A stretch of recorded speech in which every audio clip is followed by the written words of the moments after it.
Title transfer process.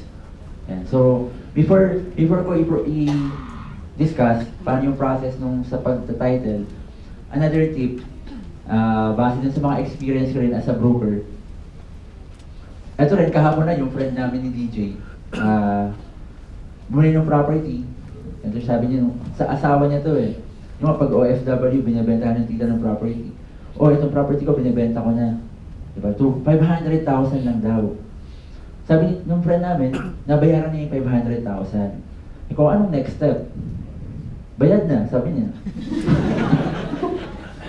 Hindi mo alam yung, paano yung titulo? Kayo nakapangalan. May deed of sale kami. Anong ginawa niyo sa deed of sale na napirmahan niyo na? Wala lang na, may copy kami tiri. Ako, medyo ang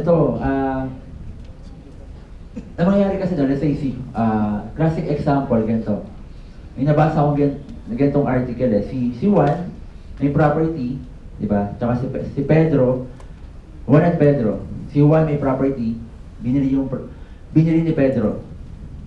Etong 1 million. Eto yung deed of sale. Bayad ka na Juan ha. Binayaran na ni Pedro ng 1 million, so bayad na siya. Hindi na si Casio yung transfer ng title. Hindi na si Casio ni Pedro na malipat sa kanya yung property. Ngayon si Juan, enjoy yung 1 million, namatay. Diba? Yung property, sabi ng mga anak, di ba may property si tatay na ganito? Binayaran ng mga anak yung estate tax. Napunta sa kanila yung titulo, nakapangalan sa mga anak. Ngayon, si Pedro, namatay din. May mga anak. Di ba mga kapatid, si tatay binili yung property ni Juan, namatay na. Kaso yung titulo ngayon nakapangalan doon sa mga anak ni Juan. Kasi hindi na si Casio yung pag-transfer nung binili. Anong laban ngayon itong mga anak ni Pedro? Wala halos. Kasi nakapangalan eh. Hindi na si Casio yung transfer. Ganun din, kung ikaw bibili ko ng property, make sure na alam yung next step. Pagkabili mo, yung after 30 days, bayaran mo yung CGT, ika-5th month, bayaran mo yung docs tax, punta ka sa BIR, punta ka sa RD, kumuha ka ng bagong, asikasuhin mong malipat sa'yo yung pangalan ng titulo, ng property. Dapat makita mo yung papel mo, titulo, andun yung pangalan mo. Hanggat wala lumalabas na gano'n, wala ka pang habol dun sa property. Diba?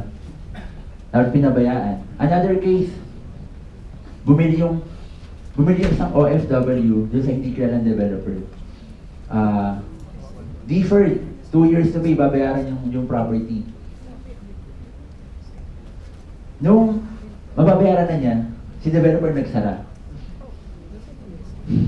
Walang signatory. Hindi ma-transfer doon sa bumili yung property. Legal proceeding pa ngayon. Basta may gastos ka pa sa abogado, atin ka ng mga hearing.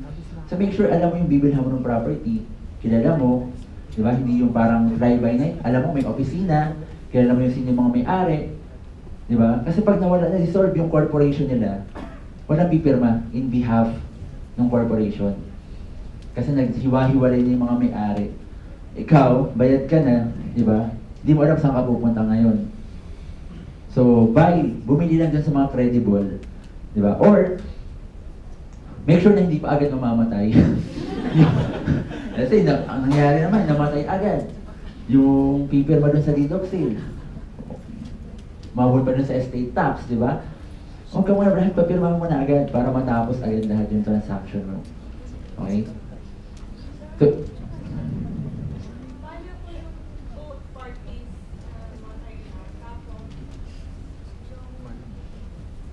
Yung Amilyar, siya yung nagbabayad, pero ang hawak niya ng is deed of sale. Same thing, ma'am. Hindi na transfer dun sa bumili. So hindi namin makuha yung title. Makukuha mo yung title pero hindi nakapangalan sa'yo. So parang wala rin. Kasi ikaw nagbabayad ng Amilyar, but Bakit mo binabayaran yung amilyar? Actually, father ko yun. Namatay yung father ko. Tapos may deed of sale. Both parties namatay. And then we're paying for the... Pero wala kang title. Kunin mo ma'am, bayaran mo yung estate tax na lang. Nagbayad na kasi. Asikasuhin mo, i-transfer na sa name mo. Yun yung next step mo talaga. Kumuha ka ng broker, na matinong broker na ipaprocess yung title na malipat sa pangalan mo. Hindi, sa family. O kung sino man, kung kayo nung gusto ipangalan yung property. Kasi nagbayad ka ng estate tax eh. Dapat yung susunod doon, may ilipat doon sa mga tagapagmana yung property. Pero walang title. May walang title. Pero both parties. Pero yung father ko